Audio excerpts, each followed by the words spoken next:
Hello everybody and welcome to the FUNSMITHS. We are back again. Week 7. Episode 7. Bam. Huh. Bam. I don't get what you're doing. I was doing the V for 5. Oh, and I suck, yeah. Okay. Welcome back. It's good to have you here. I hear you've been playing a tremendous amount of Legends of Runeterra this week. Yeah, I got my chest up to level 6. Yeah, I got 2 gold chests and I got an epic. Yeah, man, I got an epic card.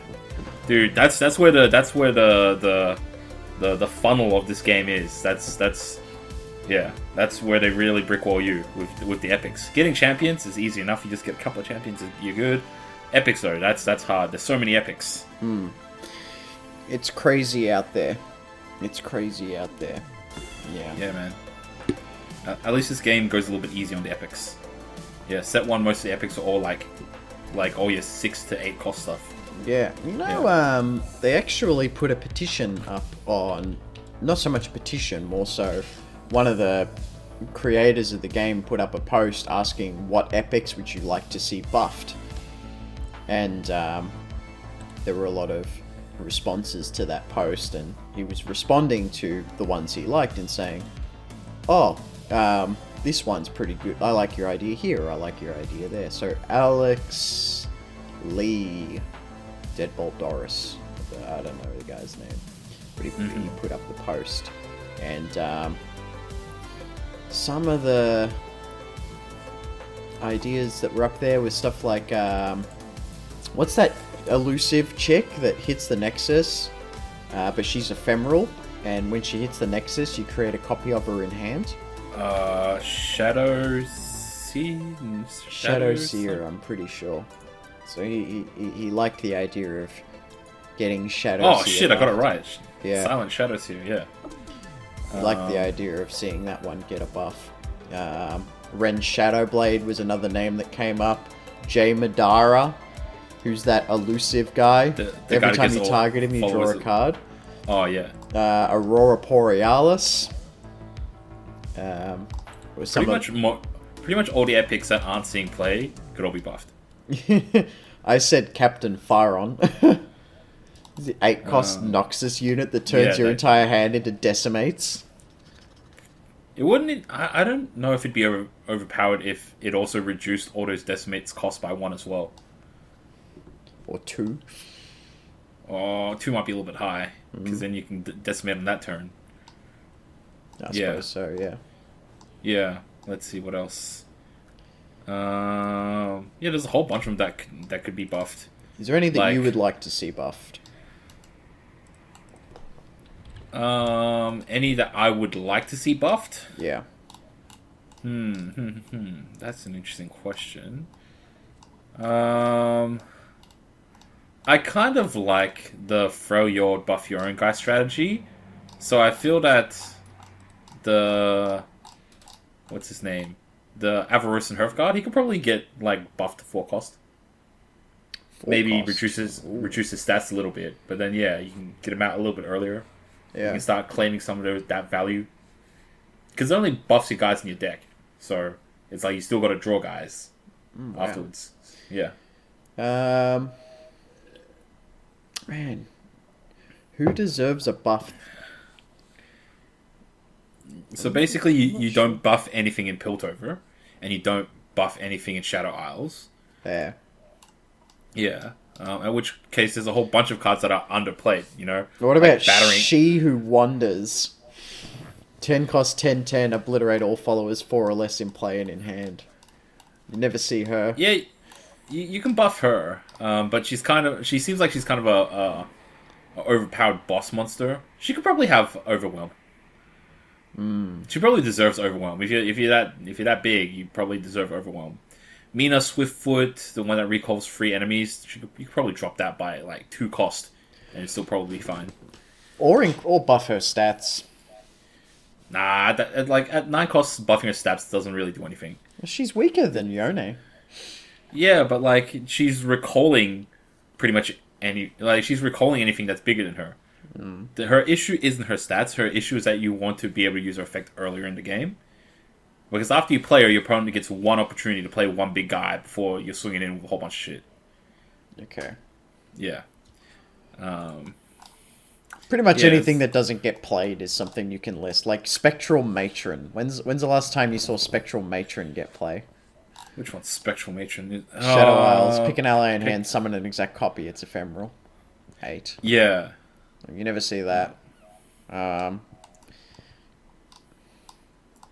Yeah, no, like a whole bunch of cards could get buffed. Cause especially because there's been power creep. Like you look at Progress Day, man. You got power creep by Meditate and shit. So you can bring Progress Day a little bit cheaper to bring it more in line. That's a good thing about digital card games, right? Is that you can errata your cards pretty easily, right? Yeah. Cards like Winter's Breath, kill enemies with 0 power and then frostbite all enemies. That realistically, that should be a card that's more prevalent in Froyo decks because that's such a relevant component to their strategy that it should make sense that any deck that's like frostbiting even a reasonable amount should be playing this card. But even frostbite decks don't even want to play it. You know where it does get played? It gets played with Karma in okay. Froyo that decks. Makes sense. Yeah. Because it's a board wipe at that point, right? Yeah. There's a lot of things that you could probably tweak up. But yeah. But about the whole you can errata cards in digital card games, yeah. But why errata cards? Like, why solve people's problems when you can sell them a new solution? Yeah. Don't fix up existing problems. Sell a new solution. Sell a solution that costs 1 and can't be countered and is in black. Yeah. That's a thing that people talk about as well. That they're like, oh yeah, there should be a neutral region. Because people say that a lot. It's like, and I disagree that there shouldn't be a neutral region. Because I think people have talked about it as well. Like neutral region cards or there shouldn't be. Should not be a neutral region or cards that can be used in any element because theoretically, because all regions can play them, the likelihood of them being able to be broken because they can combo with any other cards means that they have to be severely underpowered, right? If they're severely underpowered, then they're just not going to see play. So they're difficult to test. Yeah, they're difficult to test, and if there's some weird interaction with them, they basically become banned or nerfed or changed, which indirectly nerfs other regions that could use them, but is used to address the problem that it has specifically interacting with one particular card in one region. But this happens with a lot of card games, right? Like they always introduce like that black region, and then there's always that colorless region, that 1 or 2 cards that just get played in just about every deck. Like they dominate the meta because they're just everywhere. It's like when Time Patrol Trunks first come out. Every deck had Time Patrol Trunks.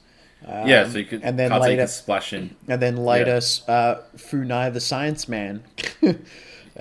Draw 2. Yeah, right. Or who's that guy in Final Fantasy that everyone was playing? Veritas. Veritas, right? Yeah. Like he's everywhere. Yeah. So you either make them too strong so everyone has to play it, or they have some weird interaction. It was kind of like Hearthstone. They had Doctor Boom in I think second set or something, and everyone just played Doctor Boom. Turn 7 always dropped Doctor Boom. So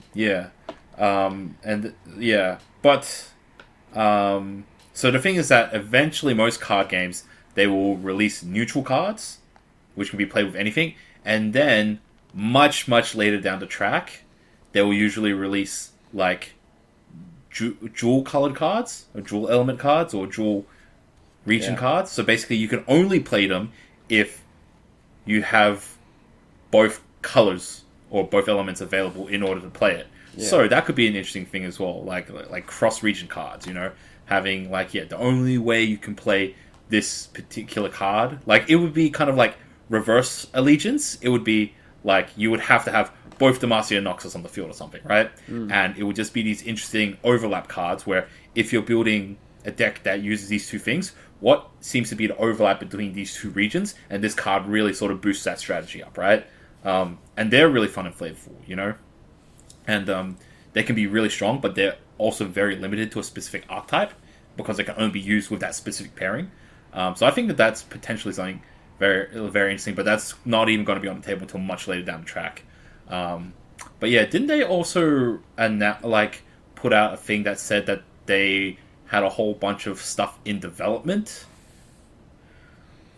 Like, they put out a post saying a whole bunch of stuff that they got in development, like, spectator mode and chat, and like all the crazy fun modes and shit. Oh yeah, there was a video that come out. I forgot all about it. Okay, so they've announced that the next region's coming in August. Oh yeah, they were talking about the timeline. And then they were saying something along the lines of every 2 months they're going to release a new set of cards, which does include new champs. But then every 6 months we're getting a new region. Mm-hmm. So the assumption being in August we're supposedly getting Targon, or they're going to announce Targon or show us Targon, and then in February next year, they're going to release another region, and we have no idea. Right? And we have no idea at this point what region that's going to be. My current hope is that it would be like Shurima or something, but there are a lot of. But it would probably be that, or it would be the Void, or something else that I'm forgetting. People talk about Bandle City as a potential region, which is the Yordle place. Yeah. But that kind of confuses me as a region, as a potential region, because we have like Teemo in Piltover. Like Heimerdinger is a Yordle, but it kind of makes sense because he's from Piltover more or less. He lives there. But I don't remember anything in lore about Teemo hanging out in Piltover. I always thought he was a Bandle City scout, right? So I kind of don't think there will be a Yordle region.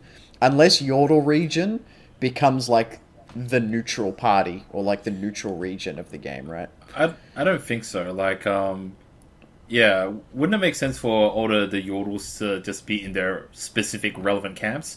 Because it'd be like, okay, why would, say, a card like Kennen ever be in Bandle City as opposed to Ionia? Yeah.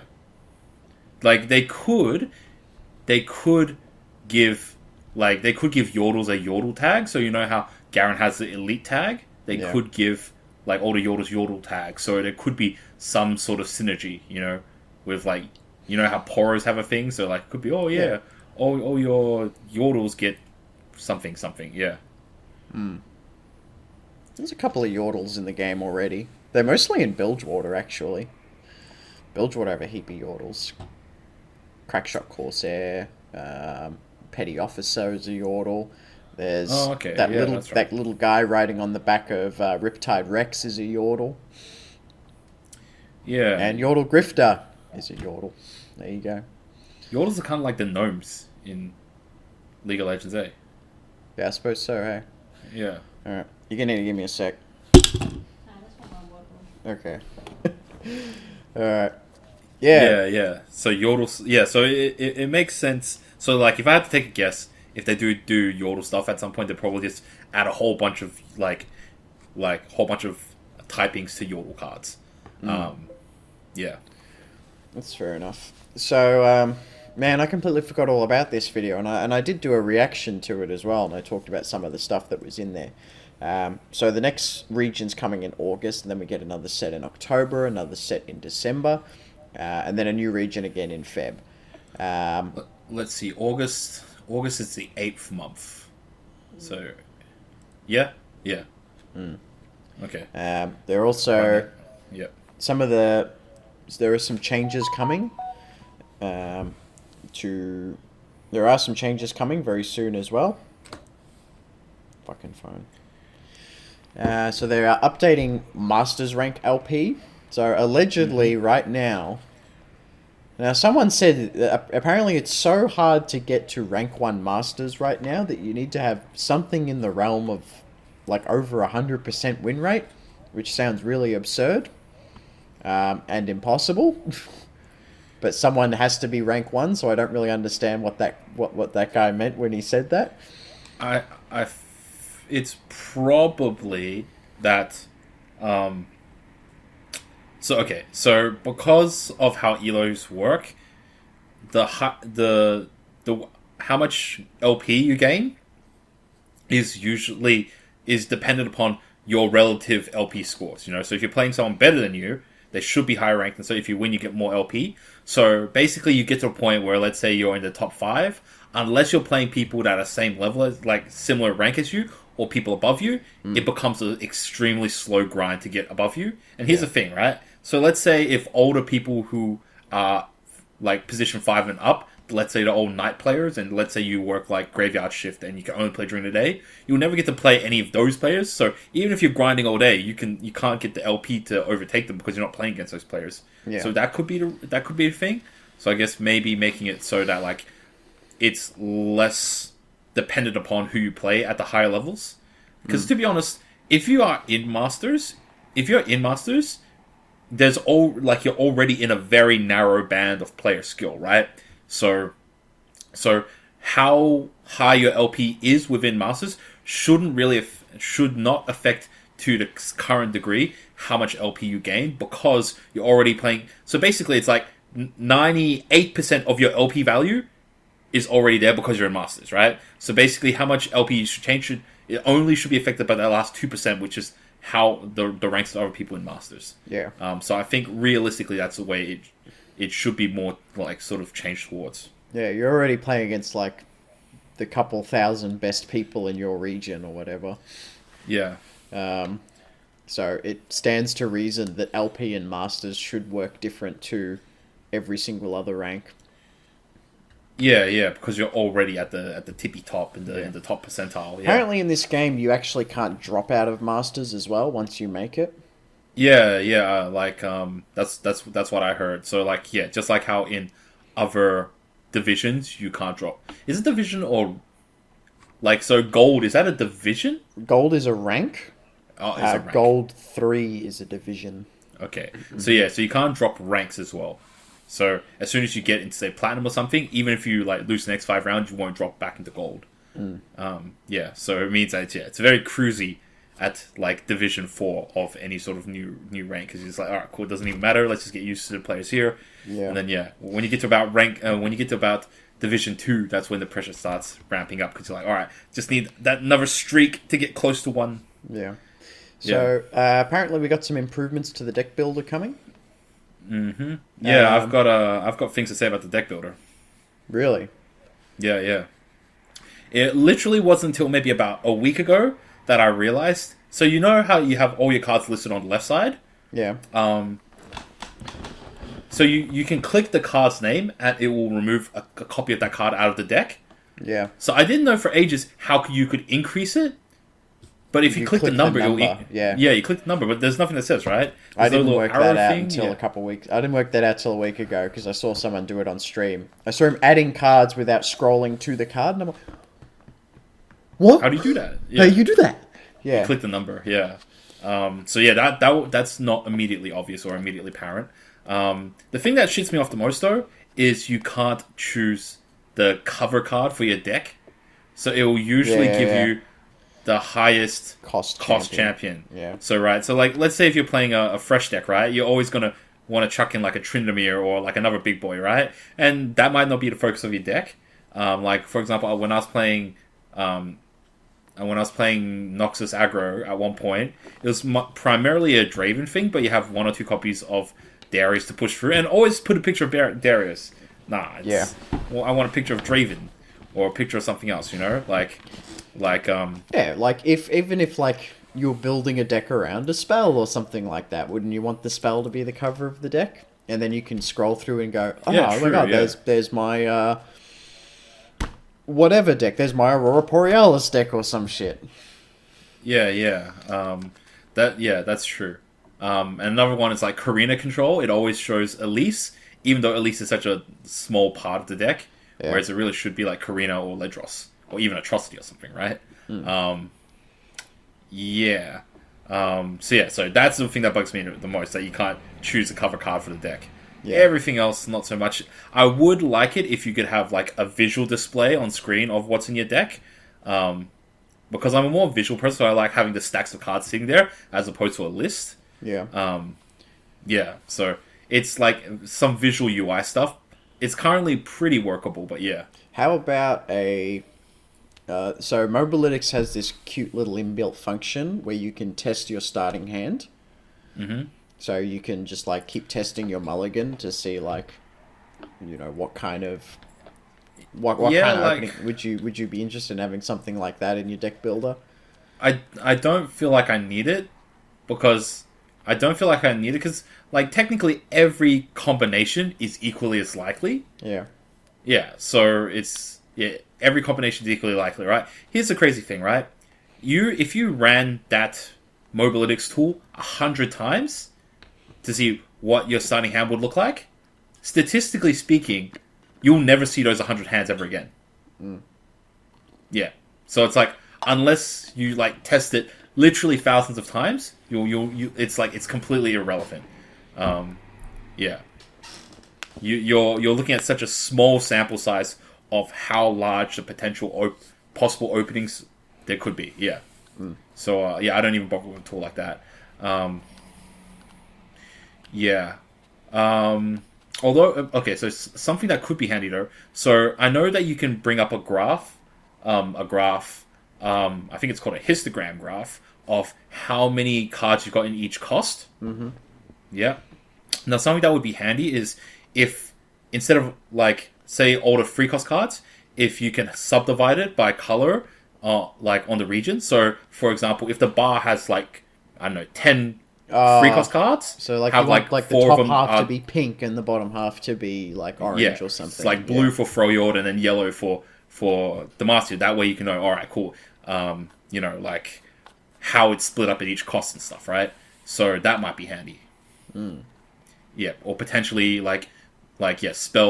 spells versus dudes, right? So you can see, oh yeah, I've got a shit ton of free cost cards, but oh wait, like 8 out of 12 are spells, and I've only got 4 dudes at free cost, right?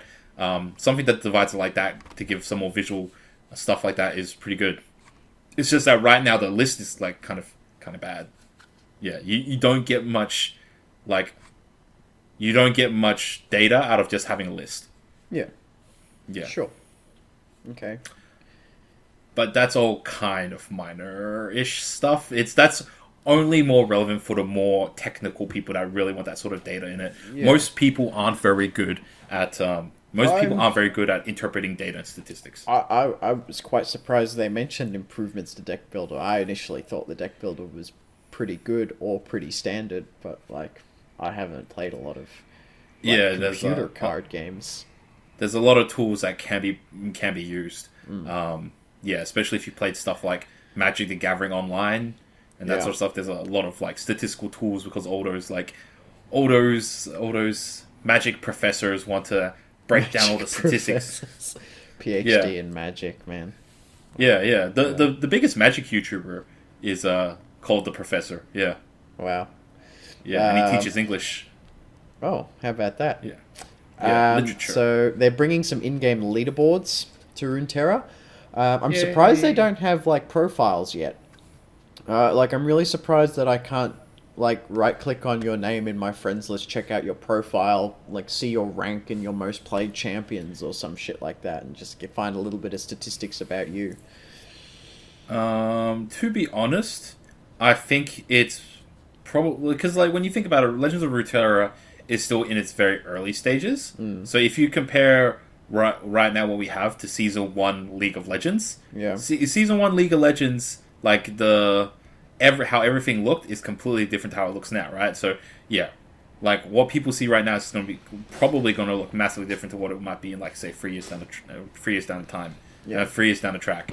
So yeah, there's a whole bunch of tools they can add in, but all these tools aren't required to launch the game.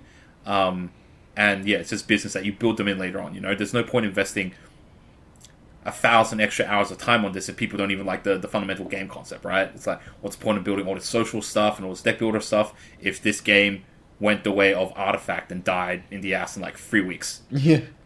Yeah. Apparently they're preparing a relaunch for Artifact. Yeah. Well, I bought the original Artifact. I didn't spend much money on it. I spent maybe like $4 or $5 on it afterwards. And then the game just died. But yeah, they're relaunching it and like editing it and stuff like that. So yeah, it looks like it might be alright. You actually liked Artifact though, didn't you, when you tried it? But you ran out of shit to do, didn't you? You couldn't grind for cards. That was the biggest issue. Yeah. So you had to buy more cards. And the game was kind of really imbalanced. Because, like, in Artifact, your champions were way stronger. Like, your neutral dudes are, like, the power gap between champions and regular dudes was much more massive, you know? So it's not like right now in Runeterra, a lot of times champions aren't even necessarily better than just neutral, than just, like, guys, right? Than followers. You have to sort of work for it. Yeah, whereas when you think about it, because you are limited the number of champions you can have in a game, they really should be the most iconic, powerful cards in your deck that you build strategies around, and should be really powerful when you play them. But right now, they're not significantly better than like a follower in a lot of cases. Yeah. So a follower, if they all have like an ability, then a champion should have like on the front side like 2 abilities, and then on the leveled up side like 3 abilities, man. It's like champions should be like by default their stats should always be better than followers. Yeah. Should always just be by default be better than followers on that same cost curve, and then have additional effects on them as well. So playing champions actually is very relevant, you know. All champions should have that, just like, I'm coming in. Coming in sort of like impact to the game. Fair enough. Spectator Support is also coming to the game, which is really good for tournaments. So right now, if you wanna watch a tournament happen, if you want to watch it, you have to hope the guy that's playing that you want to watch is streaming it. At least when they did Twitch Rivals, everyone was streaming, but the normal tournaments, a lot of the guys won't even stream it because they don't want to put delays on and shit like that. They'll just jump in, they'll play, and then they'll report their games afterwards. Some of the biggest streamer guys will just stream all their games, but then there are sort of like stream sniping concerns and things like that. And not having spectator support makes it harder for commentary as well, because at least what they did at Twitch Rivals is the commentators would go and watch someone stream who was playing, and then they would see all the cards in their hand, and then they had to add this little thing at the top of the screen where they would they had a camera on the other guy's hand, so you could just kind of see the other guy's hand at the top of the screen. And it's it's this really ghetto way of doing it, and they do the same thing with Hearthstone, where they basically just had to clip this region of another screen and put it up top. Right. Yeah. So that's really cool. I wonder, would you care about replays in a game like this, where you could go back and sort of look over the game again and say, ooh, I made a misplay there, or I shouldn't have done that? Would you care about having a tool like that in a digital card game? It would be realistically pretty easy to input, because the amount of data in a game is very minuscule. So when you if you were to consider a chess game, you could compress an entire chess game to 20, 30 moves, right? And each move is only from one position to from A position to B position, right? So you could crunch down a whole chess game to 60 numbers or something like that, right? Which is 60 numbers, and that's maybe 120 bits or something. So you can cram it down to a really minuscule size. For my opinion though, I'm surprised that something like Mobalytics can't do it, because there's a replay on the left side of the screen, so there's a logistical chain of what happens. But the thing is that for most card games, I usually have a pretty good memory of iconic turns and how they turned out. So Yeah. a lot of games are decided upon specific turns or specific interactions, and those are things that you remember. I don't really need to look at a whole replay. Yeah. So it's not a tool that's useful for me, and I think for a lot of high level players, they wouldn't think it's necessary. For lower skill players, they're not even going to review it. They wouldn't get anything out of it. So I don't think it's like a particularly relevant thing to have. Yeah. Or a particularly useful thing to have. Yeah. I sometimes forget the games. I don't know how much. It's like I care about getting better at this game. So like I'm sitting at like Platinum 4 right now. So like I care about getting better at this game. I'd like to one day hope I could be considered a good player at a video game just one time. I want to be a good player at something.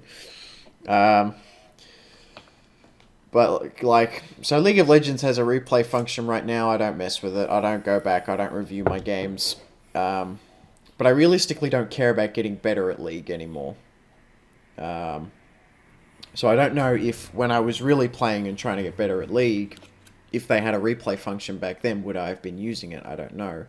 But I guess I only really asked the question because I know you're a very reflective player. I've seen you after tournaments, like even if there are no more games to play, you might have dropped the last game, and then you're dead quiet for the next 15 minutes. And to the normal person, you think, "Oh, Jay-Z's really upset he lost the game," when really you're sitting there replaying the turns back in your head, going, "Did I misplay? Should I have done this or this instead?" Yeah, like so. It's like a lot of those more intellectual anime where the protagonist, like, okay, so the background fades out to like black and stuff, and then you get this, like, in the background it's just like all the different combinations of stuff, and like like kind of playing in the back. That's kind of me. So it's just like playing back in a montage of like, oh, what would have happened, right? I guess that's a certain skill, is to being able to identify those things, being able to identify those points of when those things, like, of when that occurred. Like, mathematically, you could probably create an algorithm. So you know how in like League of Legends, how there's like a gold graph in like during a game that you have in like spectator or tournament mode and stuff. So realistically, there could probably be like a value graph of, you know, your collective mana and your board presence and your life and stuff. That could be swingy. So realistically, if you couldn't remember a game by game, that it's probably pretty easy to program something like that, even though it wouldn't be like always perfectly accurate. That could like determine, oh yeah, cool, during this turn, this interaction here is what swung from like this point on graph to the other side of the graph, right? Sure. But you don't really need it. There wasn't that many decisions in the decision tree that could have affected it. To be honest, it usually comes down to like a very minor decision of you declaring an attack and either you using a spell up front or waiting for your opponent to do a spell and then you bait out their spell. That's what I think what big swings come about from. Yeah. And those really good like single combat or glimpse beyond Nox and Fervor type plays. You're waiting for one guy to cast his spell so you can fizzle it, but he casted his shitty spell because he really wanted to cast his good spell, but he knew you were going to counter this one, right? To be honest, most of the time it's like bad players like casting their shit prematurely. Yeah, for sure. Like, there's so many times when people have like Dust and Dawned a guy, and you're like, all right, cool, we'll stun it, we'll kill it, we'll do something to it, and they're like, oh, it feels bad. I thought I was screwed one game when I was playing. This would have happened recently. I was playing against the Zed Fiora standalone deck, and this was before it got nerfed. And I thought I was going to lose. I was like at like 14 health or something, and my opponent played Dusk and Dawn on his like standalone unit, so I'm like, oh shit, I'm definitely dead this turn, right? But what I didn't realize is that if you Dusk and Dawn Solemn Monk, it bounces them back to his hand. Oh my god, really? Yeah. Holy shit. Because they're enter play effects. No, they're when it's played, like, they're not play effects, they're summoned effects. Yeah. So I thought, oh yeah, I'm dead. He gets two additional, like, you 7, really, 6 you really solitary absolutely monks. can't have more than one monk on the board, eh? Yeah. And That's then crazy. Bouncing back to hand. I'm like, oh, okay, that's cool. And he did stat power, and I killed him. And then he sends you the fucking Darius emote. Yeah, no, he's just got an ephemeral frickin'... Oh, do they bounce all of them? Oh no, okay. The newest one stay. Okay. The latest one stays. Yeah. But that one's ephemeral, so it dies at the end of the turn. Interesting. Yeah. So the original one gets bounced, and then Okay. the one remaining ephemeral copy dies at the end of the turn. And so just like... I'll sort of move on a bit now. I've started playing a new deck. Really? You might be familiar with this deck because it sort of stopped getting played after the beta.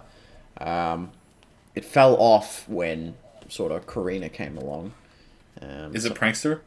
No, it's Spooky Karma.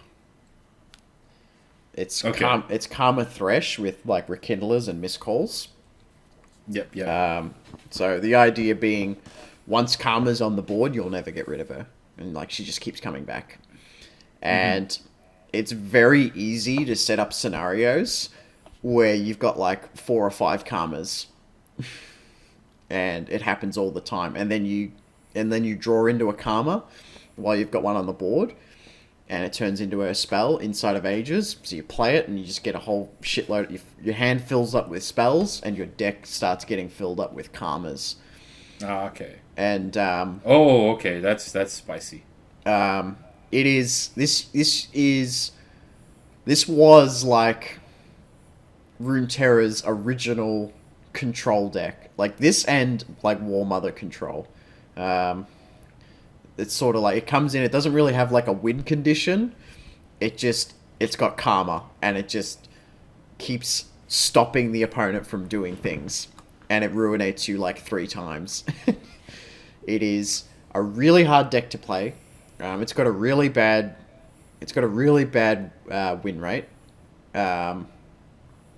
And if you ask really good control players why it's got a bad win rate, like, so Alan ZQ plays it a little bit, and you say, hey, Alan, why has this deck got a really bad win rate? And he goes, it's a really good deck. Everyone who plays it's just bad at it. Or they don't know how to play control properly. Yeah. Because some of the top players like to argue that Runeterra doesn't have like a true control deck. They're all sort, because apparently, and this is not what I'm saying because I don't really know. I don't go as far back with card games as the people I watch and yourself. But apparently, like, a true control deck doesn't really have a typical win condition. A true control deck just stops your opponent's win condition over and over and over again. I would disagree. I would disagree, right? So, okay, so, like, the part that everyone agrees with control deck is that it's supposed to stop all your opponent's shit, right? Yeah. So that everyone can agree with, right? But as for how the control deck ultimately wins, if we're looking at a true control deck, realistically, it should run like very few. It will run very few copies of its win con, because in general it only needs to win con once, and that win con will just like slowly win them game, or just like win them the game single-handedly from there, right? Yeah. It would there's nothing that sort of like single-handedly by itself can like push your opponent out of the game in terms of like a control effect. There's no other instant win effects other than Fiora, is there? No, there isn't. It's Fiora, or you damage the Nexus. Yeah. Or you deck your opponent out. But yeah, so like a control deck has a win con, and like sometimes has alternate win cons if that main win con is disruptible. And yeah, basically you just eventually draw your win con, and then your opponent usually isn't able to like defeat your win con, and you win from there. Yeah, it would, like, I think, for example, it would be kind of close to she who endures, it who endures. So you basically, you can just play control forever, and then you drop this one card, and this one card should be able to just win you the game outright. Yeah, because it's like statted so big that your opponent effectively can't fight it. And like in true control decks, you usually have counter spells. So your opponent, like, so yeah, you deny all your opponent's shit that will try to kill your Endurer, and then you just like push through. Or you have some sort of engine card, like some sort of card that would just be like the equivalent of like City Breaker or something. That's just like it just sits there. You've controlled all your opponent's shit, and then it just sit there, just like chip away 2 or 3 damage every turn, and you win. You know, because your opponent can't kill like your unyielding Spirit City Breaker or some shit. So, Spooky Karma, I think it's a very different deck for me, and I say that because a lot of the decks I play are normally decks that, you know, I'll put together, or like you'll put together for me, and I'll take to a tournament, and it's just you play this card, and then you play this card, and then you play this card, and then you play this card, and you should win from there. And there's no real like branching off or anything like that. It's just, here's your deck, here's your strategy, play the strategy every single time. I've been that player for a long time. He just shows up and plays the exact same strategy every single time. And sometimes it wins.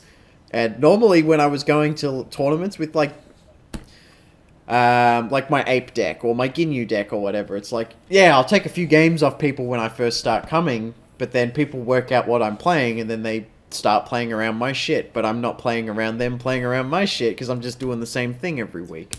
Yeah. Now, the dealio with Spooky Karma is that the deck never plays the same way twice.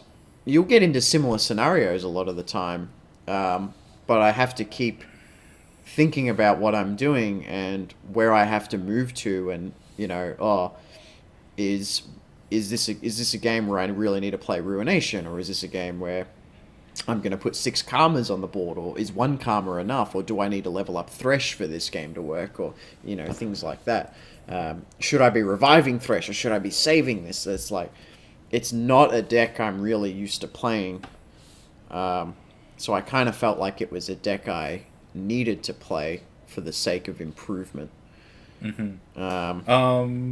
So players have their own strengths and weaknesses, and being able to identify that is key to learning which strategies you are most optimal at.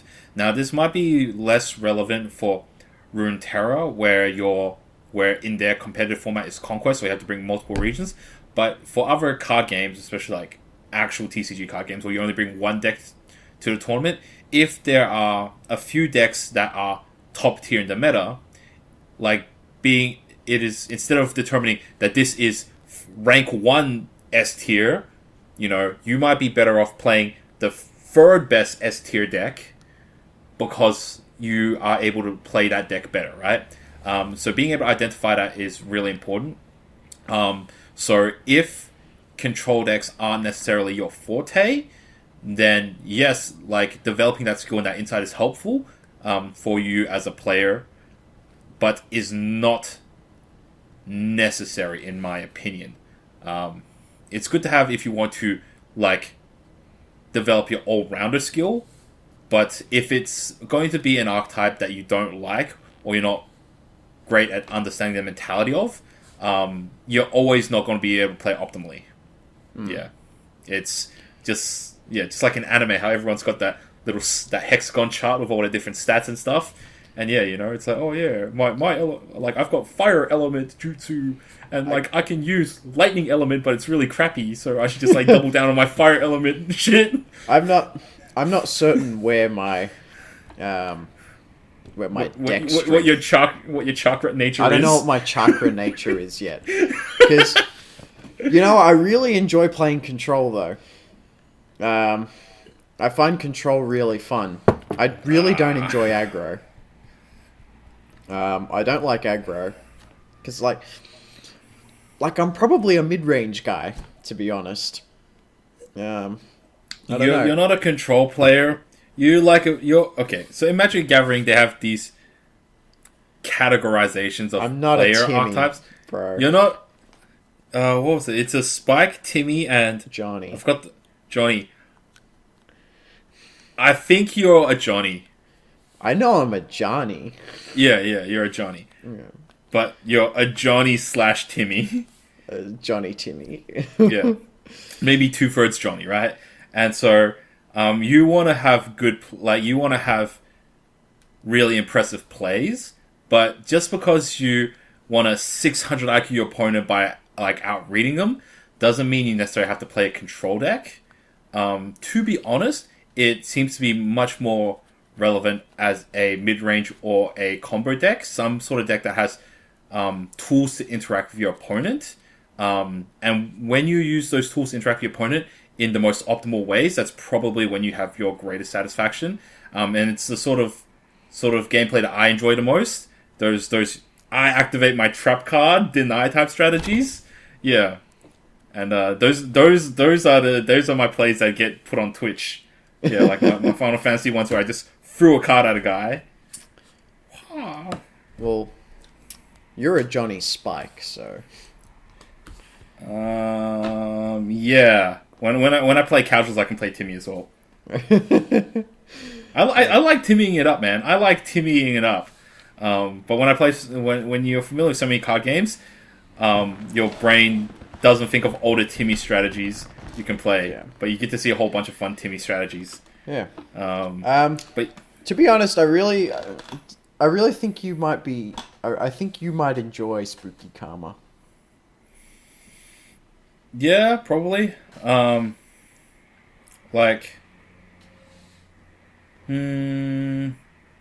Yeah, probably. I don't know. I'm not sure what I wouldn't like, what I wouldn't enjoy. Like, I definitely don't like Karina Control. I'm not a fan of Karina Control. I've played it so much and I still don't like it.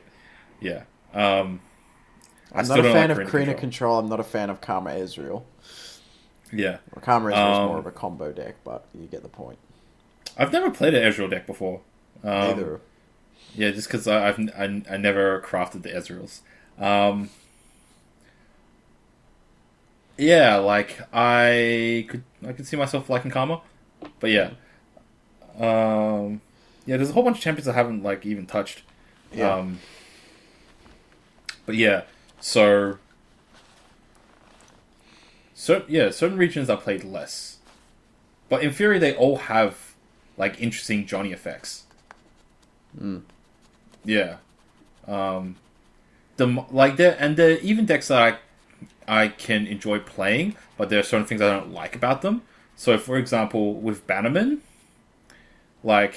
you don't float mana very often with Bannerman, so the opportunity for counterplays are a lot less, and you don't have so many spells, so it's less likely for you to make good, responsive spell type plays. Yeah. Because pretty much, the Marcia or Bannerman really only has 2 responses to things, and that's either you either tougher guy or you single combat guy. Single combat, pretty much. Yeah. They do also run Unyielding Spirit, and I think they have a one-off of that spell where 2 units strike 1 guy. I can sort of check. Yeah, Concerted Strike. Yeah. So the list I have runs 1 Unyielding, 1 Concerted, 2 Riposte, 3 Single Combat, 1 Ranger's Resolve. But pretty much everything on that list is normally cuttable for something else, with the exception of Single Combat. Probably the card that has the greatest counterplay impact in Demacia is Purify, probably, or possibly even Detain, but probably Purify. It's Purify's impact is really good when played at the right times in so many situations. Well, I think Purify shuts down a lot of things pretty hard. Purify fucking wrecks Endure super hard. You play that big body. Look at my 20 attack, 20 health unit. I'm gonna hit you now, and then if you if you find a way to stop this attack, then spend your mana to do that. I'm going to atrocity you, and you just purify its burst. Now you're a 1/1. And the fact that its burst is really strong, because it's undeniable. Yeah. Yeah. But it can't be used on champions. Yeah. And I think a lot of cards should probably have that restriction. Yeah, a lot more cards should have that restriction, in my opinion.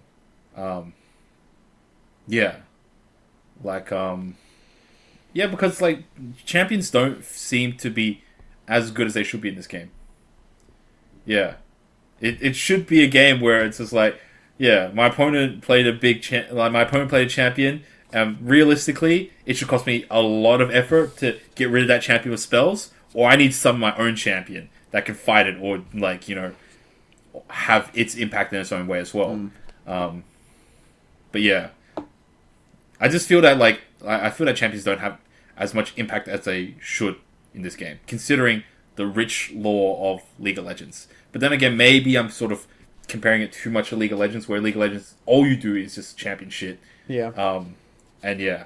So maybe in their lore or their Runeterra, like champions are iconic heroes, but they're not godlike compared to all the minions and creeps and shit.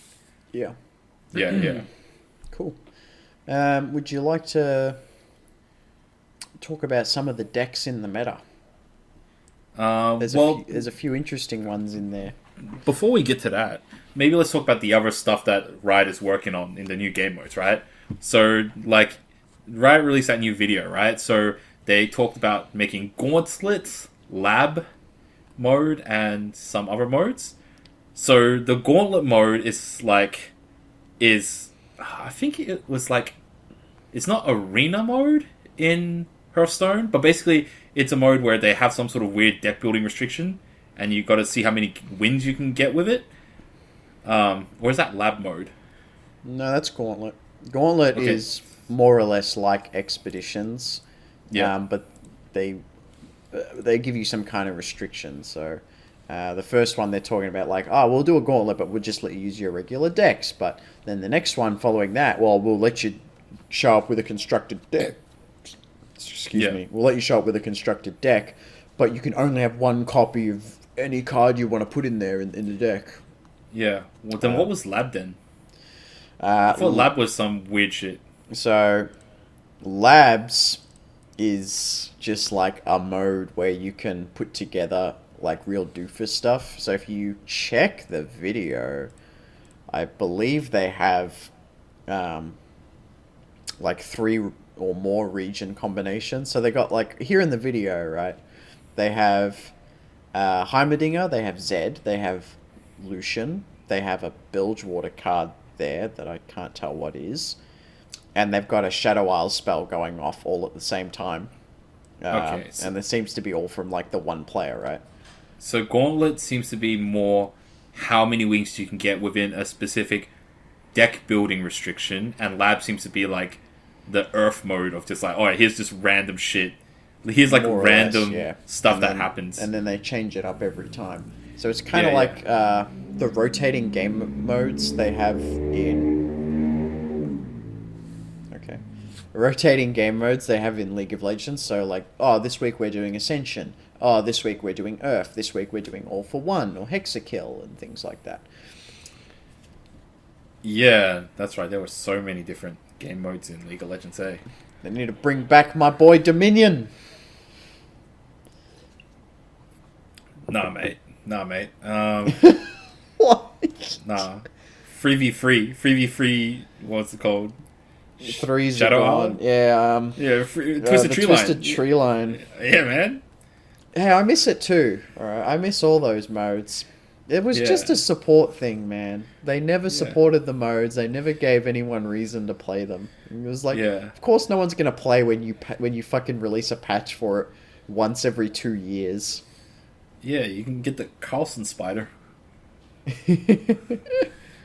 But yeah, so like a whole bunch of game modes.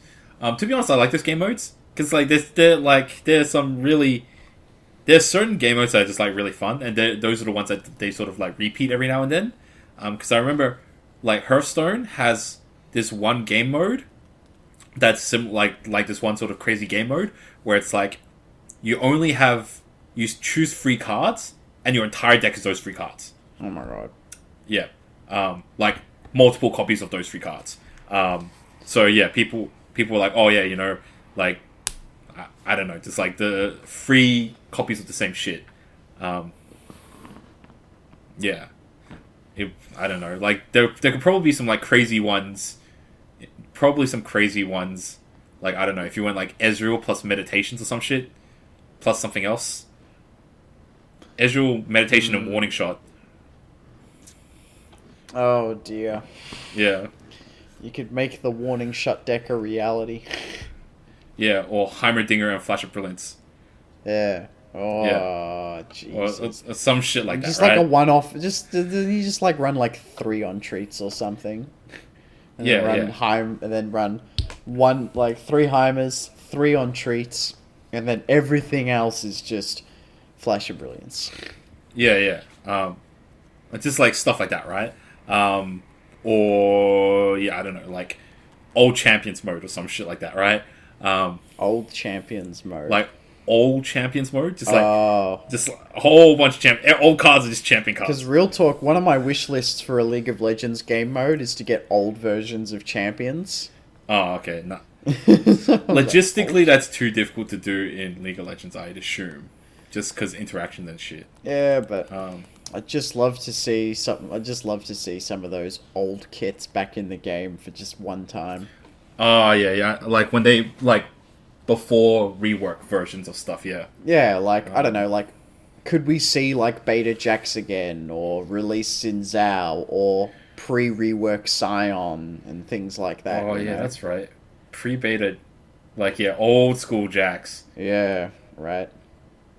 That'd be some. Yeah. I'd find that shit cool. Super carry Jax. I'd love to play like Gangplank again when you kill your own minions and shit like that. Oh yeah, that's right. A lot of fun stuff in League. It's a Runeterra podcast. I'm gonna stop talking about League of Legends. Nah, I know. People are interested in hearing this other peripheral stuff and podcasting stuff. You don't always have to stay on track. You just got to always be entertaining, man. Yeah. Yeah, that's the point. Yeah, no one's really going into these podcasts looking for very specific answers to stuff. Yeah, they just want to put something on to have on their second screen. So while they're playing Legend of Runeterra on their first screen, and they're waiting for the rope to go down or waiting for the little thing to go down, they can just listen to us. Just autopilot, play some games, drag some cards, and just listen to us talk and shit. Yeah. Oh, I think I just worked out why they call it roping. It's called roping because of Hearthstone. There's like a in rope. Yeah. Yeah. Oh. I never knew that. Yeah. Here I am like roping. Okay, that's a weird name, but cool, roping, right? You roping someone along. Sure, why not? Yeah, no. Oh, there's a literal rope in Hearthstone that burns down. I only just realized. Yeah, technically it's a fuse when you think about it. Yeah. But yeah, they call it roping. Okay. Now I feel like a doofus. But yeah, fun and wacky game modes is labs. Gauntlets is constructed with potentially restrictions in a the expeditions kind of format where you can you get to 7 wins, and also not to be confused with events. So events are also kind of like what they do in League of Legends. Right now there is a Pulsefire event happening. Mm-hmm. So if you log into League of Legends and then if you play TFT or you play the actual game mode, you can complete quests to get Blue Essence, which is League's like shards or whatever. Complete quests, get Blue Essence or other rewards for the collection so you can craft new cosmetics and shit in-game.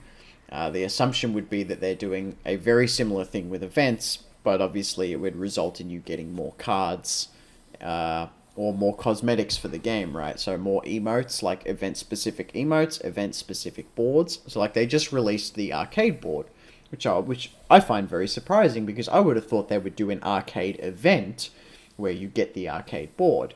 But later on down the line, they'll probably release the Pulsefire board or the like the Battlecast board, right? You remember that, like, Battlecast Cho'Gath and all those really sick skins that are in the game? Like all that futuristic laser sword shit. Yeah. So they Is might... that the one?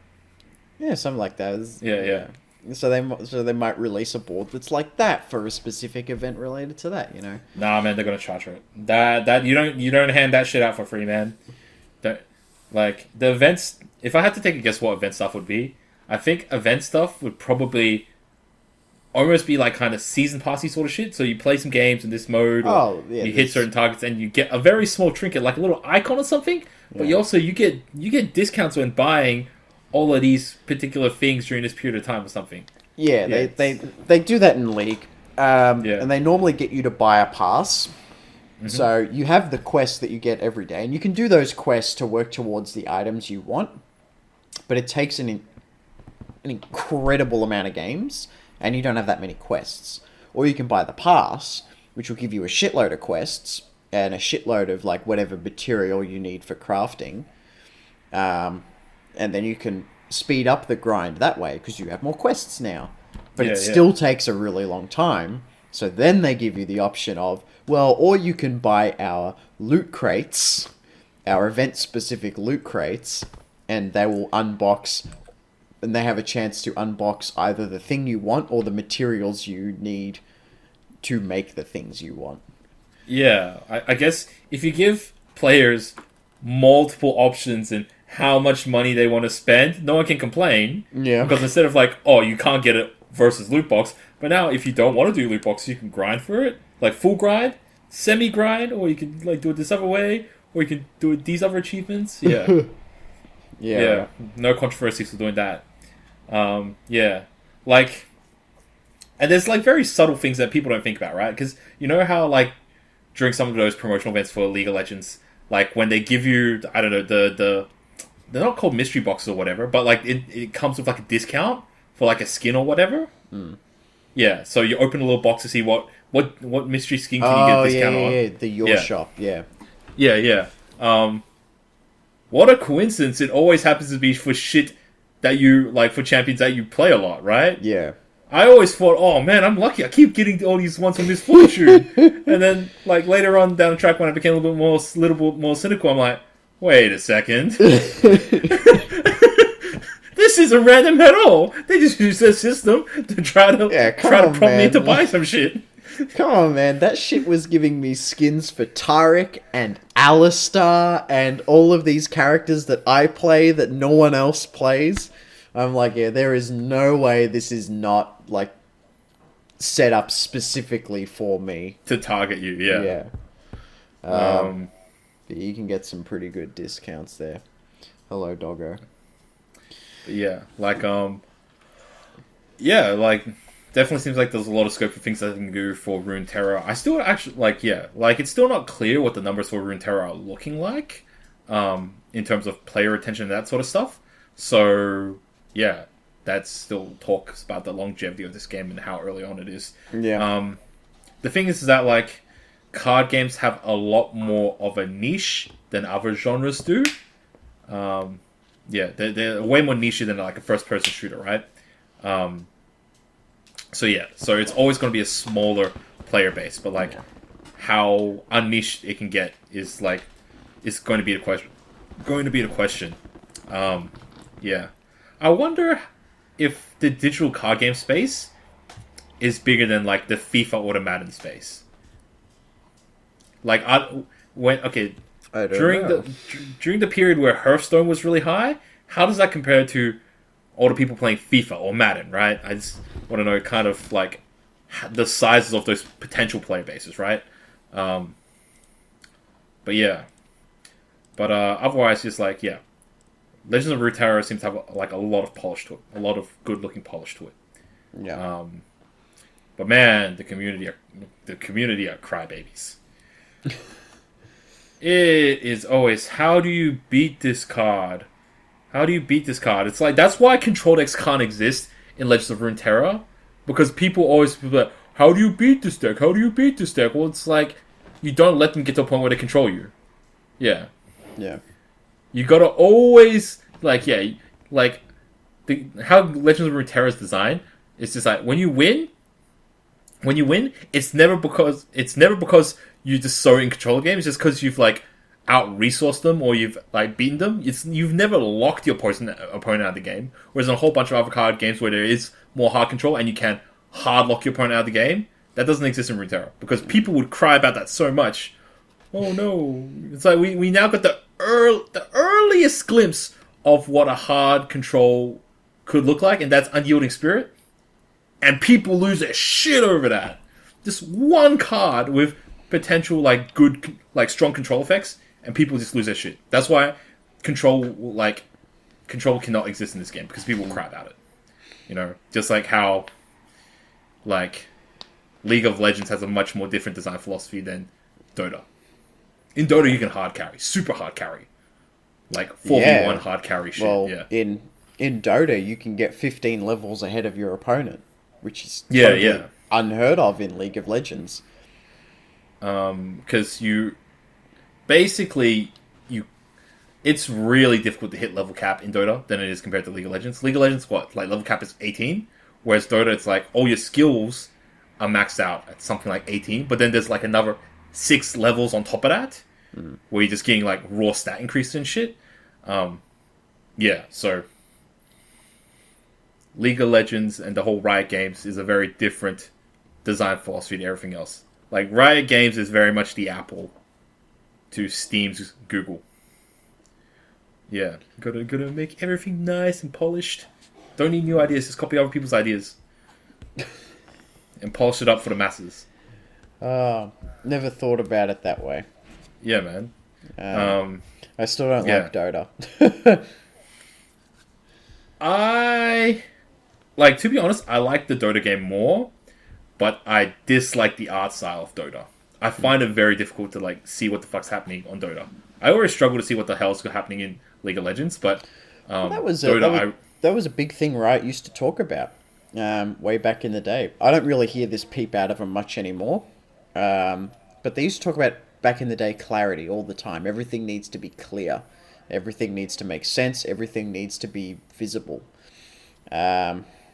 Which I feel like they are still pretty, keen on. Everything needs to be clear. Everything needs to be visible. They talk about cleaning up some of the card text in this game, even, for example. I remember there was a accidental Zac skin chroma that hit the PBE. So one of his chromas made him all black, and everyone really liked it. But Riot said, look, I know you really like it, but we can't put this in the game because... What was their reasoning? Because he doesn't pop right. Like, he doesn't stand out like he's supposed to, and he can blend in a little bit too much, even though the black coloring does look really good. Mm-hmm. They were really full on about that sort of stuff. A lot of things, a lot of design philosophies and art style choices and things that Riot used to make posts about all the time that I really enjoyed.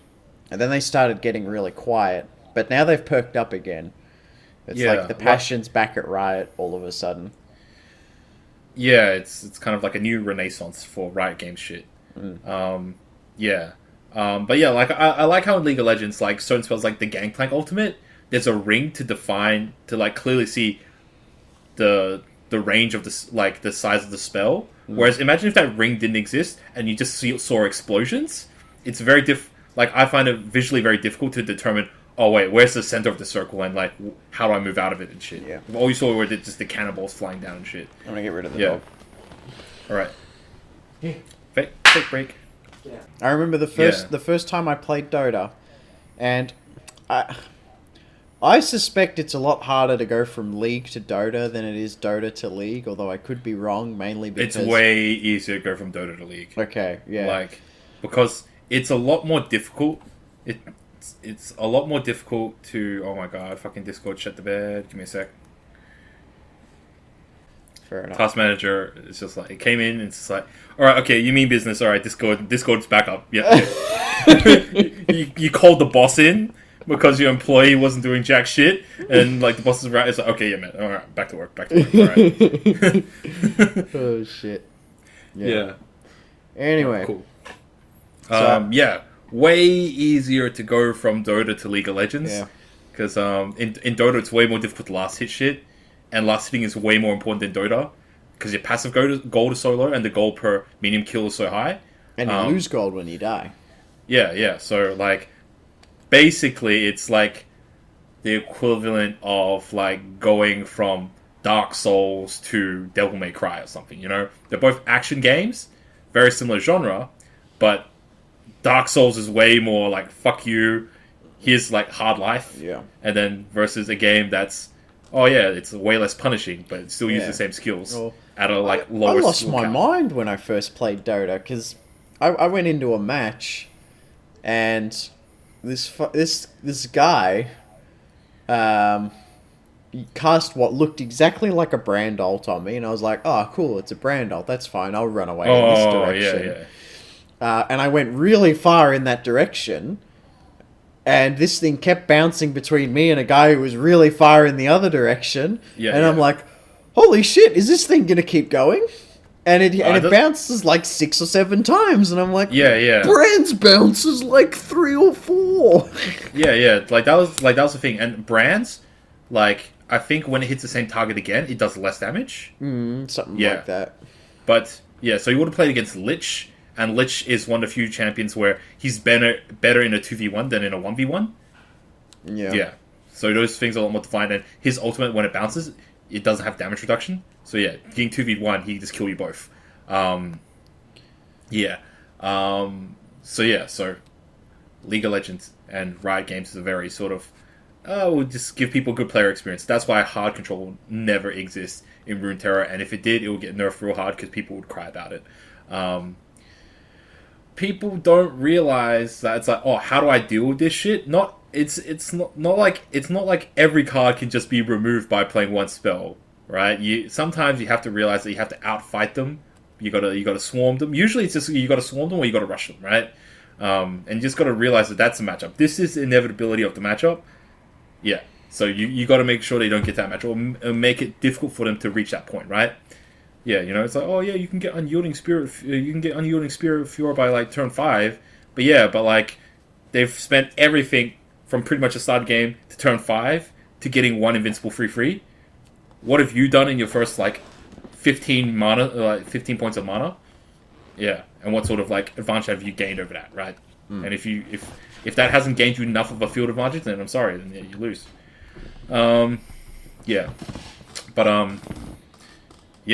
People complain about a lot of things. Like, because people are not, flexible enough in this card game. They don't realize that not everything is designed to be answerable. Not everything's designed to be answerable, so you have to play the game differently. Yeah. Yeah. I mean, even just, like, having burn aggro in the game, and it's like playing a different game when you come up against burn aggro, because you'll have your normal strategy of your deck and you'll know what your deck wants to do, but when you come up against burn aggro, it's like, okay, well, this is a deck that's gonna beat me well before that dream strategy I have in mind is ever gonna come together. I now have to play a completely different game based around killing his shit until he runs out of cards, and then I just keep hitting him to win. Yeah. And it's and it plays like that. Doesn't matter what deck you're playing, it just changes the way you play. Yeah. Like you could be like Conor McGregor level shit in the mid game, but sometimes you have to do the Homer Simpson. Yeah, right. Just take the punches until they get tired. Yeah, you could be a hard striker, but you got to realize that sometimes you just got to do the Homer Simpson, and then vice versa. Sometimes like you're all about that Homer Simpson, but then you're like, oh, now I have to fight back, and then hope it's like, you don't get owned, but yeah. So now talking about the actual metagame, I have not played the game much recently, but apparently Heimer is the man right now. Yeah, my man. So, Heimerdinger Vi was considered a very strong deck prior to the last patch, but it sort of dropped off a little bit because of the competition it had in the meta. Despite the nerfs to Vi, and despite the nerfs to Deep Meditation, Heimerdinger Vi is currently considered to be the best deck in the game. Vi is still a really strong body, even without her flip side. She doesn't even realistically get played for a flip side that much. And I haven't played against this deck very much. And I haven't really played this deck myself. Because I don't have a full set of Vi. But yeah, this is what people are taking to tournaments. This is what people are playing on the high end of ladder. And the only requirement is that when you play Heimerdinger, you need to be able to protect him. And what a lot of bad players are doing with this deck is they play Heimerdinger and tap out, and then they can't do shit. Nah, man, you gotta have that free spell mana. So you drop the Heimerdinger, wait for your opponent, then you do like 1 or 2 flashes into like Deny or Twin Disciplines or Barrier or some shit. Yeah. You gotta get at least 6 points worth of turret value on the first turn. And it's still just like the normal Heimerdinger game plan, right? It hasn't changed. You still just cast Flash of Brilliance and other 3-cost spells and play elusive turrets and run them into the face. It has changed a little bit because back in the day when you ran Progress Day, you would occasionally get 8/8 like T-Rexes, T-Hexes. Yeah, but this deck doesn't run an 8 cost. Yeah, it doesn't run Progress Day, so all your turrets are all wipeable to like AoEs, right? Well, Progress Day has been crept out of the meta. Yeah. It's too expensive now. It's too slow. Deep Meditation's way better, right? Yeah. So that means AoE aggro, man. AoE removal. More relevant. Yeah. And looking at the tier list, Sedge is up there. Yeah, so it's crazy. We're in the Freljord Renaissance era. I predicted Sedge was going to be good. And now that the top end's opened up a little bit, Sejuani's really playable, and she's really strong, and she's really brutal. And we've all kind of known how scary it is for Sejuani to frostbite your whole board. Yeah, man. And she just like single-handedly wins you the game. I mean, if her board's ever in threat, it's warning shot, right? Here's a warning shot. Now all of your units don't have any attack power. Yeah, you can't fight. Yeah. Yeah. It kind of makes that banner guy, that Bright Steel Legion or some shit. Yeah, makes him look like a bitch. Sejuani's just like, oh yeah, all you guys get 0. Yeah. Oh, you mean the Bright Steel formation? Yeah. Gives all your dudes barrier on attack. Yeah, costs way more and just is barrier, and this is like, yeah. Alright, yeah, just all your guys get frostbite. Yeah. It runs Misfortune and some scouts as well. Yeah. Hired Gun has really started popping up a lot. When the set first dropped, people were not really using her. And now everyone's like, oh, we were sleeping on this chick. She's actually a really good 2-drop. Apparently granting someone vulnerable is really valuable in this game. Yeah, on a 2-cost 2-free. Yeah. Yeah. Oh my god. Tempo Sejuani is like most of the shit that I predicted would be good. It's got the Butcher. It's got Hired Gun. It's got Island Navigator. It's got Citrus Courier. Oh yeah, oranges. Orange Man. Yeah. Orange Man, very strong. And we've got Sejuani. Yeah. Yeah. Riptide Rex is played in just about every Bilgewater deck I've seen. He is everywhere. Mm-hmm. Can't get away from him. People are calling him the new Rasa. Okay. Yeah. Interesting. So Sejuani still has the issue of, she's got to hit the Nexus 5 times in different Nexus rounds. Damage, It's a tough level up condition to make, and it's still taking people a while to get there, which is why Misfortune's in the mix. Misfortune doesn't realistically ever level up in this deck. When she does, it's just like a nice bonus. Yeah, because you can ping people on attack, irrespective. Yeah.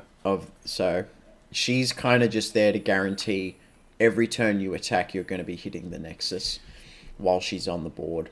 Yeah. And Scouts really help that out as well, having multiple attacks. Island Navigator's a really good card. 2/4 summon a 1-cost, give it Scout. Razor Scale Hunter is another Scout. It also gives an enemy vulnerable. I don't see a huge amount of this card outside of this deck. So he has kind of just popped up and seemed to be the right fit here. Yeah. Yep. Nah, she seems good. Seems to be all the good shit that I was expecting to be good. Yeah. Deep is still good. Burn aggro Deep, still exists. So Deep actually was like a tier 2, sometimes tier 3 deck. And the old version of Deep used to run a tremendous amount more healing than it currently does. Mm-hmm. So it was running full sets of Grasp, full sets of Whales, and in some cases, not the Neverglade Collector, but like it was pretty heavy on the healing, and it kind of needed to be because of Burn Aggro's status. Yeah. So Deep had a positive matchup into Burn Aggro, but it was forcing the deck to run more shit like Withering Whale and Grasp. So it's cut those two down to one-offs, which has allowed the deck to start running Shipwreck Hoarder, for example. Never got played, right? It's a big boy, but it never got main decked because it was too big. What the hell's Shipwreck Hoarder? So when it's a 7/5, 7 cost, and when I'm summon, toss 2 and shuffle 2 treasures into the deck. The big sea monster, right? Yeah, that thing was just about never main decked. Yeah. And now it is. There's room for it now. There's room for all of the big late game sea monster strategies. And Nautilus still gets crushed pretty hard by Will of Ionia, but it seems to not matter. He's tier 1 now. It's crazy. Yeah. Yep. Endure is back. So we talked about Endure being pretty good earlier. So Endure dropped off pretty hard. Yeah, so much so that Swim actually took it off his website. So after Twitch Rivals, he put it down to tier 3, and then the next patch it was just gone. It's back. Not only is it back, it's back in tier 1. And it does look a little bit different because it doesn't run not Crawling Sensation, Brood Awakening. Brood Awakening's been dropped from pretty much all decks that were running it. So now it's running more shit like the Curse Keeper package, Blighted Caretaker, Neverglade Collector. A lot of more of those value plays. I feel that Swim, with his tier list, he thinks he's doing it smart because he's using statistics, but I think his statistics might be a little bit one-dimensional. Because, alright, so you can't look at the raw win rates and lose rates of particular decks. You have to consider the sort of players that are playing them, the times that they're playing them. There's a lot of statistical things that you can find out through groupings. Yeah, this is real econometric statistics sort of stuff. Sure. So just because a deck shows a higher win rate doesn't mean it's better, because it might be different sort of players that are playing them. Yeah. So let's say if only 600 IQ players are playing specific decks, because they're not cheap, or they're not very accessible to newer players or bad players and stuff. They might show a higher or lower win rate than they would if there was just 2 average players playing the same deck against each other. Well, sure. Tier lists aren't the whole story, and I think most of us know that. I mean, there are some people that live and die by a tier list. I certainly don't. I don't really play any of these decks that are in tier 1. I don't touch them. The only one I ever played that was tier 1 was Bannerman, and I still play it today. What I think tier lists are really lacking right now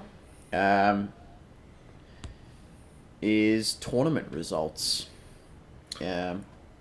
Yeah, it's not easy to report on tournament results. To be honest, what I think is more, what would be more useful than having a tier list is having. Have you played competitive Pokemon and they have like element matchups and shit?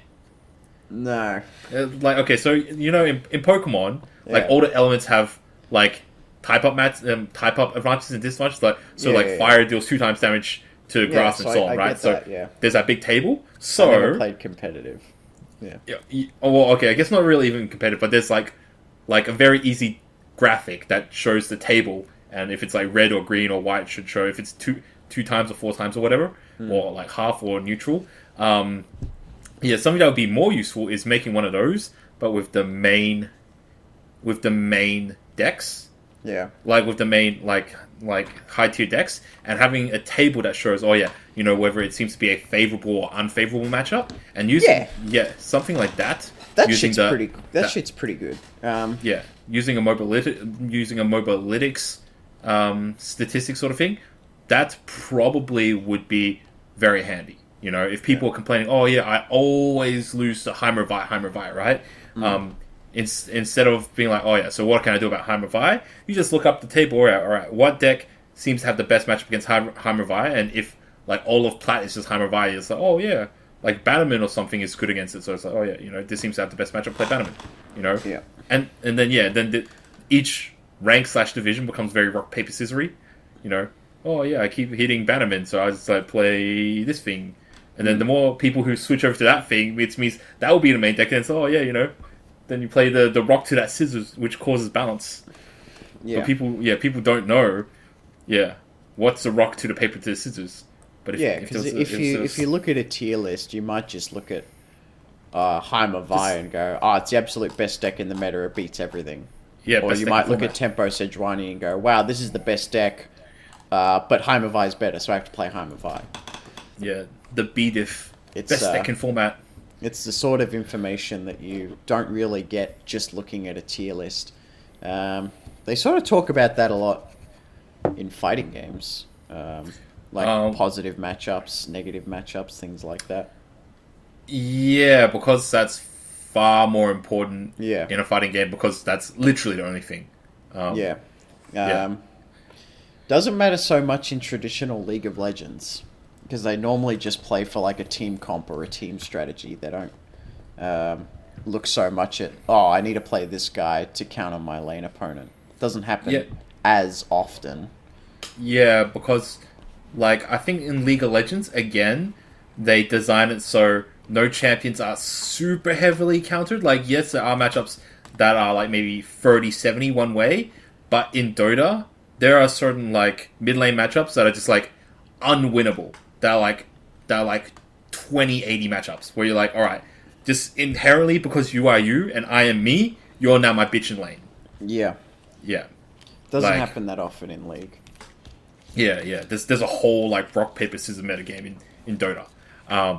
But yeah, so I think knowing matchups is more important for Runeterra, because it seems like because each region has specific cards that are very good against specific situations, that like the swinginess of the matchups are probably much more relevant, right? So, for example, Unyielding Spirit is one of those cards that's going to be significantly better against something like Freljord or like Noxus, and significantly worse against Ionia, right? Because of it, and that could also almost be built into the tool as well, in that, you know, like in the games that people won this matchup, what was the like highest percentage played cards, you know? And then in the games that so you could look at all the games that are won and lost. For the deck that won that matchup, what was the card that was played most commonly across the board? You know, for the games that lost, which cards were most commonly not played, and so that's very easy to determine. All right, it's like against the Demacia Ionia matchup, or the Bannerman Ionia matchup, whatever. The card that was played the most was Will of Ionia. It's like, oh, what a fucking surprise! You know. Oh my god. Yeah. So, and that with data is very good. But yeah, But as for just the one-dimensional tier list, someone should make that and keep updating that. yeah, Swim could probably do it. Like it's like I'm not that like I know data and I don't really know the computing power necessary to make it happen, but I'm pretty sure it's reasonably easy to do. But I think the IT guy... Okay, so the issue is that there's a gap in IT guys' knowledge. In that IT guys will know data, but they won't know statistics. So even though they could probably manipulate these things, they would need some guy who knows statistics to explain like very clearly to these IT guys how to run this formula. Yeah. And it's like, oh yeah, you know, sigma this and sum this and, you know, extrapolate this to the power of this. Yeah, blah, blah, blah, blah. They could run it. Yeah, they could get the IT guys to design it, but like, yeah, you would need a smart statistics guy to work in conjunction with the IT guys, both of which have to be willing to do this shit for free in order to make this free tool for people. And that's probably the biggest hurdle. Yeah. Finding two guys who are able to work with each other for free. And also be willing to do that to help other people. Yeah. Okay. So, yeah. Very quickly, the last three decks that are considered Tier 1 are Ash Sejuani, which is Noxus Freljord. Killed to Death is what this one's called, but this is just Shadow Isles aggro with Noxus. And Burn Aggro is back in Tier 1 apparently as well. But I don't think Burn Aggro is that good. Maybe, I don't know, maybe I'm just good at playing against the people who are playing Burn Aggro at my level. I don't really think Burn Aggro is that good. I think now that I've more or less worked out how to beat it, I just never have the problem anymore unless I majorly brick. Yeah, well, that's the thing. Just like, if you're able to, like, if your opponent has a slow start, then you kind of almost always just win by default. Yeah.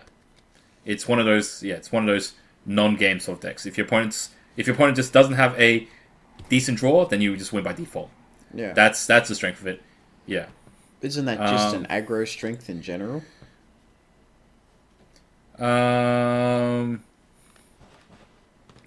Yes-ish. Yes-ish. It kind of depends upon what's the staying power of the aggro. If it's aggro with really strong, bulky dudes, like if there was like the equivalent of Badger Bear from cost 1 to 4, and you just did like Little Badger Bear, Mama Badger Bear, Big Badger Bear, and Boss Badger Bear, like Badger Bear aggro. Badger Bear aggro. Yeah, right. That sort of strategy would probably have better staying power, because your opponent is not so able to proactively remove each rank of Badger Bear, right? Yeah. But because Burn Aggro has guys that are generally lower statted, they generally only put it through so much damage before your opponent can get rid of them pretty cost effectively, and then that's why you need the burn to just get over the line. So with Burn Aggro, even if your opponent's able to remove stuff, by then you've done enough damage where you can just like cast spells to kill them. Yeah. So once the decimates start coming out, you're at the end of the line, my man. Pretty much. Yeah. Is there anything on this list right now that really surprises you? I know you talk a lot of smack about my boy Yasuo, and now he's in Tier 2.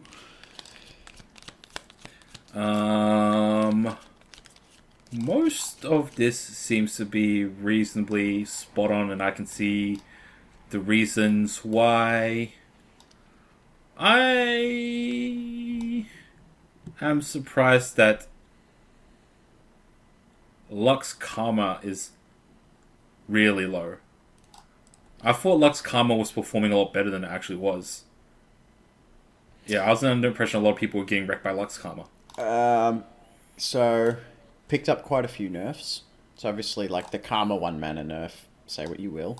Like Lux and Karma now take up the same mana slot. Oh, Can't play okay. both of them on the same turn. They're both 6s now. That's the issue. Okay. Loyal Badger Bear and Grizzled Ranger got nerfed. Deep Meditation also got nerfed. And these are all cards that the deck wants to run. I guess Remembrance got buffed. Remembrance got buffed. Yeah, right. Yeah. So that's the dealio with the deck right now. Yeah. Mid-range Shen apparently went up to like tier 1.5. Shen. Is that Maybe on here? that's I can't see Fiora it. Shen? I can't see it on here. Okay. I'm checking the Mobalytics one. Yeah. It's on about... Mobalytics. I had seen it on MOBA. And... yeah, it seems legit. It's basically just... free attack's good.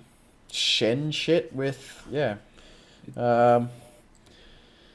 It's a pretty strong deck. I mean, especially once you get to that Bright Steel turn and you have a leveled Shen on the board, you play Bright Steel and everyone gets buffed by Shen, or Shen levels up immediately if he isn't already. And then you attack and then Shen gives everyone +3. And it's pretty brutal. Yeah.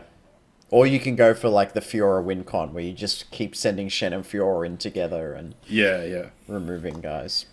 So, I don't know. You could say it's a more flexible Bannerman-y type deck. Yeah, but it looks at this stage that the game is actually pretty balanced. I would say so. I don't think there's anything tremendously oppressive in the game right now. There's like one thing I get really fucking aggravated about. That's not even like it's not even like anywhere in like quote unquote tier 1 right now, or S tier. And that's like just like pilfered goods and like drawing from your opponent's deck shit. It just aggravates me so much. I get very angry. Oh, okay. You're one of those people. It just makes me so mad. I'm just like, oh great, now you have a card of mine, and I don't know which card of mine you have. So now I'm holding a deny in my hand and not denying anything you play that I want to deny because I'm worried you have Ruination. Like, I remember seeing a post in the Facebook group. It's like, oh yeah, pilfered goods is like bullshit because, you know, they're taking my best cards. It's like, well, here's the thing. Like, even though in certain games it seemed like they might have taken your best cards, they've just taken a card out of your deck, you know? So if you say they've taken your best card, in theory, you could counter pilfered goods by just playing some shit cards. My deck has no pathetic cards. Yeah. You can hard counter pilfered goods by just playing crap cards. Run a deck with shit cards. Yeah, the anti-pilfered strategy. Run a highly synergistic deck. Yeah, like it just doesn't work outside your strategy. Exactly, like Von Yip sort of shit. Or oh my god. Yeah, there's definitely okay, like maybe not in this game, but in other games there are definitely strategies where it's just like, yeah, this card is supposed to be really bad unless you meet the conditions. So it's like, oh yeah, if you are monocolor and you are not running champions, then this card gets like +3/+3 or something, you know? Yeah. My Mage Seekers deck was like that actually. When I was playing a lot of Mage Seekers, like they might steal one of my guys, but you're not running any 6-cost plus spells in your deck, so my dudes will never turn on for you, but mine are going to be massive. That is true, yeah. So there are situations like that, but even in those decks, like sometimes they steal something like a clutch back-to-back or something like that. Oh, now both my two guys get +3/+3. But I mean, at a certain point, like the deck wouldn't be good if it only stole bad cards. Like the strategy wouldn't have a purpose, right? So sometimes you got to let them take your good cards. Yeah, people have a really skewed view of how they look at past history and statistics. And And same thing with mulligans and hands as well, right? So it's like, oh yeah, you know, there's nothing I can do this game because all I drew were my high cost spells, so the game was auto lose, right? But it's like, yeah, okay, cool. So that game you auto lost because you just drew a dead hand, right? But you don't even consider the games that you just auto won because your opponent drew a dead hand, right? So like people are very skewed towards remembering all their bad, like when luck was really bad for them. Yeah. It's like people are really bad because like gamblers, they remember their wins too well, Yeah. and that's what caused them to long term be screwed. But then like the other people that complain and they just remember their losses are way too bad, and as opposed to when the luck was good for them. Yeah. So having a really good recollection of events and acknowledging the ups and downs of statistics and probabilities is ideal for a card player / gambler / anything that deals a chance / maybe even like stock trader and shit. Yeah, it's high level skill stuff, man. Okay. I don't really have much else, my man. Is there anything you wanted to talk about before we finish up? Nah, not really. Yeah, we've gone for a little while. Not much to really talk about. One thing, okay. This is, do I say? Yeah, actually, no, we can talk about it in this podcast. Like, in some of the Facebook groups, there have been people that have just been, like, posting up, like, create your own cards. Or, like, oh, here's my idea for this champion. Or, like, yeah. You should get on some of these Facebook groups, man. Actually, maybe you shouldn't. I don't know. Depends on what you want. I just joined them just to, to see the discussion and stuff like that. Yeah. Some of those posts with like people creating their own custom cards and stuff. Not gonna lie, certain people who play TCGs, they make more balanced, better, and interesting ones. Whereas the people who are like, oh yeah, my favorite champion is X or Y, and they make a card and it says, alright, okay, this is garbage. So do you want to list a couple? No. Why not? But It makes for fun conversation. well, I didn't save these, and I definitely don't want to put them up because I don't want to be that guy shitting on these Alright. people with bad ideas. Next week, we're reviewing people's shitty card ideas. Okay, we're reviewing custom cards. Okay, Yeah. all right, but we'll rate them Donkey style. So you know how Donkey like rates things, and he gives them like really random numbers. Yeah, Well, right. it's like this gets 2 bananas out of Donkey Kong. Or something like that. It's just like, Yeah, right. what do you make out of that, right? So no one's feelings are hurt. And What the yeah. fuck does that mean, donkey? I love the way you said that. Yeah. What am I supposed to get from that? Yeah, you can't be offended or you can't feel good if it's just like, all right, random variable over other random variable. Yeah. Is it good? Yeah. Oh, classic. All right. If I'm done, you're done. If you're done, I'm done. That's what I meant to say. All right. FUNSMITHS. FUNSMITHS. Episode 7. Thanks for watching. Hopefully Fun one out. day the Cool. Funsmith will be playable.